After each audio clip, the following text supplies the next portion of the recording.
आज ये वीडियो उन बहनों के लिए खास है जो अपनी भाई की बहुत ज़्यादा चिंता करती है। किस प्रकार से एक बहन अपने भाई को संकट से निकाल सकती है, आज उसी के बारे में आपसे चर्चा करूंगी। ये मेरा खुद का निजी सच्चा अनुभव है जो मैं आपके साथ शेयर कर रही हूँ। नमस्कार, मैं हूँ सुनीता। पिंगाक्स मिस्ट्री चैनल पर आपका स्वागत है। आप सभी कैसे हैं? आशा करती हूँ प्रभु श्री राम जी की कृपा से, हनुमान जी की कृपा से आप सभी अच्छे होंगे। तो एक बार फिर से जय श्री राम आपको। और एक बात और कहना चाहती हूँ, अगर आपका भी कोई अनुभव है तो आप मुझे इंस्टाग्राम पर फॉलो कर सकते हैं और अपना अनुभव डिटेल में बता सकते हैं। आप अपना अनुभव बताएंगे, वो सिर्फ अब तक तो आप तक सीमित है, और जब आप उसे मुझे बताएंगे तो वो न जाने कितने लोगों तक पहुंचेगा और कितने लोग हैं वो प्रभु की भक्ति करेंगे, जिससे उनके दुख है, कष्ट है, परेशानी है, वो दूर होगी। तो चलिए अब शुरू करते हैं। ये मेरा निजी अनुभव है जो मैं आपके साथ बताने जा रही हूँ, और मेरे ही भाई से जुड़ा हुआ है कि किस प्रकार एक बहन की प्रार्थना है वो भाई को संकट से निकाल लाती है, मौत के मुंह से निकाल लाती है। तो मैं आपको बताती हूँ, ये बात जो है वो 2022 सर्दियों का समय था, उस समय की बात है। तो मैं पूजा पाठ हनुमान बाबा की डेली करती थी, हनुमान चालीसा करना, सुंदरकांड करना। तो करीब 6 बजे के करीब है ना, मेरी अपने भाई से बात हुई थी। मैंने उससे पूछा था कि तुम कहाँ हो, तो अभी तक घर नहीं गए क्या? तो करीब 6 बजे का टाइम था। तो उसने कहा था कि बस अभी चलने वाला हूँ, 8 साढ़े 8 के करीब है वो मैं घर पहुंच जाऊंगा। ऐसे बात करके और मैंने फोन रख दिया। उसके बाद मैं काम करने लग गई। तो करीब 8 बजे के करीब क्या है कि मन है ना बहुत ज्यादा घबराने लग गया। बहुत ज्यादा मन में ऐसे गलत विचार आने लगा, और मेरा मन ऐसा कहने लगा कि मेरे भाई के साथ कुछ गलत होने वाला है, कुछ गलत होने वाला है, उसके साथ कुछ गलत हो रहा है। तो बहुत ऐसा मन में आने लगा। तो मैंने फिर हनुमान बाबा से प्रार्थना की कि बाबा, मुझे ऐसा क्यों लग रहा है कि उसके साथ कुछ गलत होने वाला है, क्यों मेरे ऐसे मन में आ रहा है। तो मैंने बाबा से प्रार्थना की कि बाबा, जैसा भी हो मुझे नहीं पता, मेरे भाई को सुरक्षित रखना, सेफ रखना और उसे सही सलामत घर पहुंचाना। ऐसा मैंने बोल दिया, लेकिन मेरा मन है वो अंदर ही अंदर घबरा रहा था। ऐसे करते करते काम समेटने के बाद मैं 10 अपने बेटे के साथ लेटी थी, और फिर हम लेटते हूँ तो मैं अपने बेटे के साथ भगवान जी से प्रार्थना करती हूँ, उससे भी करवाती हूँ। तो मैं प्रार्थना ही कर रही थी। फिर वही बात जो मेरे मन में जो शंका थी वो बोल रही थी, हनुमान बाबा को बता रही थी और बाबा से कह रही थी, बाबा पता नहीं मेरा मन क्यों घबरा रहा है, बाबा उसे सेफ रखना, सुरक्षित रखना। इस तरह से मैं प्रार्थना कर रही थी। तो ऐसा करके मैंने अपनी आंखें बंद की। नींद तो मुझे आ ही नहीं रही थी क्योंकि उसकी चिंता थी। तो करीब सही 10 बजे होंगे, 10 या सवा 10 का टाइम था। तो अचानक से ना आवाज आई, मुझे आवाज लगाई, सुनीता सुनीता। तो मैंने कहा कि ये आवाज तो भाई की है।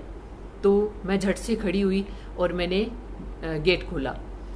तो मैं उसको देख करके घबरा भी गई थी कि जो मैं मन में सोच रही थी, अचानक से ये मेरे पास कैसे आ गया, ये तो घर जाने वाला था। और फिर मैंने उसको बिठाया, पानी पिलाया। उसके बाद मैंने पूछा, भी क्या हुआ? तू तो बोल रहा था ना मैं घर जाने वाला हूँ, फिर यहाँ अचानक क्यों आ गया? और ना ही तूने फोन कॉल किया पहले कि मैं यहाँ आ रहा हूँ। तो वो बोला कि मेरा एक्सीडेंट हो गया था। अब आप देखो कि जो चीज उसके साथ होने वाली थी वो मुझे पहले पता चल गई कि न जाने ऐसा क्या होने वाला है। मन में आ रहा था ऐसे भी कुछ उस पर संकट है। तो मैंने कहा एक्सीडेंट हो गया कि हाँ, एक बड़ा ट्रॉली वाला आता है, जो ट्रोले होते हैं ना जिसमें तूड़ी डाल के चलते हैं, तो वो बहुत बड़ा था कि उसने ना मेरी कार के अंदर मार दिया। तो मैंने कहा तुझे कुछ लगा नहीं? तो वो बोला कि मेरे तो एक खरोंच भी नहीं आई, और साइड वाला है शीशा है वो बिल्कुल टूट गया, और मुझे कुछ नहीं हुआ, और बाकी और गाड़ी का कोई नुकसान नहीं हुआ। तो फिर मैंने पूछा कि तू फिर मेरे पास क्यों आया इतनी देर में? यानी तू जहां पर उसका एक्सीडेंट हुआ था वहां से हमारे मतलब गांव की जो दूरी थी वो कम थी, और मेरी पास जो दूरी थी वो ज्यादा थी। तो मैंने कहा कि जब एक्सीडेंट हो गया तो तू घर क्यों नहीं गया, मेरे पास ही क्यों आया? कि पता नहीं मुझे क्या हो गया, मुझे ऐसे लगा जैसे मुझे सुनीता के पास चलना चाहिए, इसलिए मैं तुम्हारे पास आ गया, मैं घर नहीं गया। तो फिर मैंने सोचा कि ये सब बाबा ने किया है, क्योंकि चिंता मुझे हो रही थी और मैं ही सोच रही थी कि उसके साथ कुछ गलत होने वाला है। तो बाबा ने उसे मेरे पास भेज दिया और ये बताया मुझे कि देख तेरा भाई सुरक्षित और सेफ तेरे पास लौटा है। तो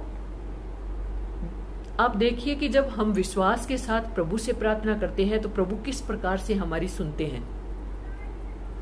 और अगर हम ये प्रार्थना अपने लिए ना करके जब दूसरे के लिए करते हैं ना, तो बहुत जल्दी सुनी जाती है प्रार्थना। तो आप ऐसा ना सोचें, सिर्फ अपना स्वार्थ ना सोचें, आप दूसरों के लिए प्रार्थनाएं करेंगे ना तो वो बहुत जल्दी, मैं कहती हूँ कि एक बार आप किसी दूसरे के लिए संकल्प लेके कुछ करके देखो, प्रार्थना करके देखो, ऐसे ही करके देख लो, आप प्रार्थना करके सच्चे मन से प्रार्थना करके देख लो, वो आपकी जरूर सुनी जाएगी। हम जब अपने स्वार्थ के लिए करते हैं ना प्रार्थना, तो वो देरी से सुनी जाती है, लेकिन वही प्रार्थना जब हम दूसरे के लिए करते हैं तो बहुत जल्दी सुनी जाती है। तो ये मेरे लिए बहुत बड़ी बात थी कि पहले तो बाबा ने इशारा दिया कि तेरा भाई अभी सुरक्षित नहीं है। उसके बाद जब मैंने प्रार्थना की और उसके बाद फिर वो मेरे पास लौट कर आया, तो आप देखिए कि एक बहन की प्रार्थना में, एक माता पिता की प्रार्थना में कितनी बड़ी ताकत होती है। तो आप बालाजी पर विश्वास करके सच्चे मन से जब आप किसी दूसरे के लिए भी प्रार्थना करेंगे तो आपकी जरूर सुनी जाती है। तो आशा करती हूँ ये वीडियो आपको अच्छी लगी होगी। तो आप भी ये ना सोचें कि अगर आपका भाई कोई गलत संगत में है, किसी प्रकार का गलत व्यवहार वो कर रहा है, या फिर उस पर कोई संकट आया है, तो बहन है वो अपने भाई के लिए प्रार्थना कर सकती है, पूजा कर सकती है, और आप यकीन मानिए 100% आपकी सुनी जाएगी। एक बार भी आपने अगर संकल्प लेकर सच्चे मन से अगर प्रार्थना की तो वो आपकी प्रार्थना है वो हनुमान बाबा तक जरूर पहुंचेगी। तो आशा करती हूँ ये वीडियो आपको अच्छी लगी होगी। अच्छी लगी है तो मेरे चैनल को लाइक करें, सब्सक्राइब करें और कमेंट में जय श्री राम जरूर लिखें। जय श्री राम।